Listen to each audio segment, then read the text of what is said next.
Welcome to Video 2 in Practical Career Mentoring for Youth Workers. In Video 1 we focused on helping a young person discover direction, interests, strengths, and a few realistic options. In this video, we do the next step, turning direction into an action plan that a young person can actually follow. You'll learn a simple planning structure, how to build smart goals, how to break big ambitions into small actions, and how to run short follow-up sessions that keep momentum. A common mentoring problem is this. A young person has a goal, but it stays at the level of a dream. For example, I want to work in IT. I want to study abroad. I want to start a project. Our role is not to judge the ambition. Our role is to translate it into a clear target, a realistic pathway, small actions, support needed, and a check-in rhythm. Think of it like this. Direction gives motivation. A plan gives traction. Here's a structure you can reuse with almost any young person. I call it the one-page roadmap. It has 6 boxes. Goal, what they want and why it matters. Pathway, study, employment, freelancer, social project, or startup. Milestones, 2 to 4 checkpoints over the next weeks or months. Next actions, what happens in the next 7 days. Support and barriers, what helps, what might block progress. Follow-up date, when you meet again and what you'll review. This keeps things practical and prevents the plan from becoming a long document nobody uses. Now we'll talk about SMART goals. Specific. What exactly will you do? Measurable. How will you know it's done? Achievable.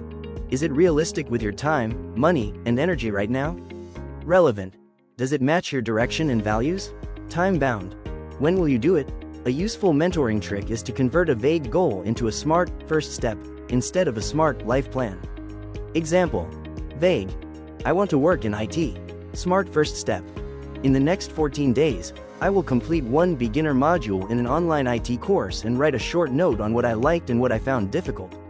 That is achievable, measurable, and it creates learning. When a young person has a big ambition, use a ladder method. Top rung is the dream, bottom rung is the next small step.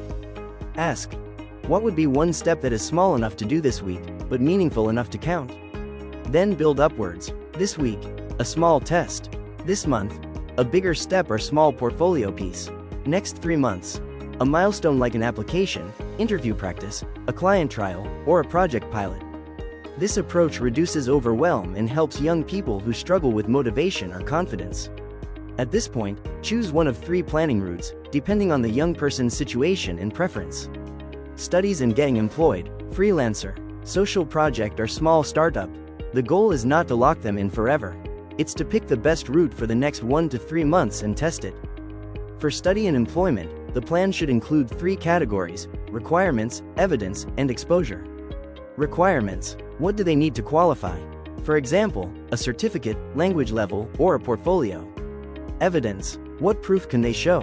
Grades, projects, volunteering, a simple portfolio, a CV draft. Exposure. Who can they talk to? What can they visit? What can they observe? Even one conversation with a student or employee can reduce uncertainty. A good, next 7 days action might be: identify one realistic program or job role. List entry requirements. Do one small skill-building action. Ask one person one question about the pathway. This builds clarity and momentum.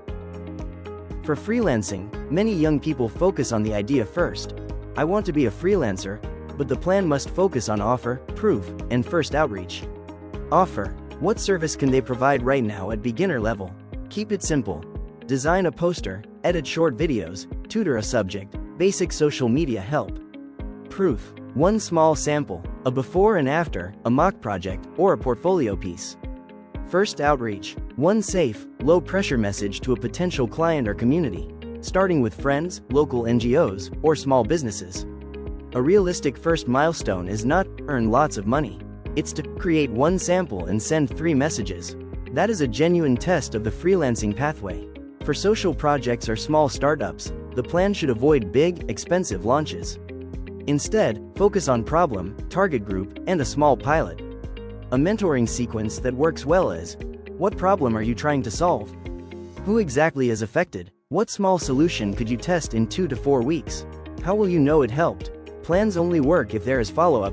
I recommend short check-ins, 15 to 25 minutes, where you review progress without blame. A simple check-in agenda is: What did you do since last time? What went well? What got in the way? What did you learn about yourself or the pathway? What is the next step before we meet again? If the young person didn't do the task, don't punish it.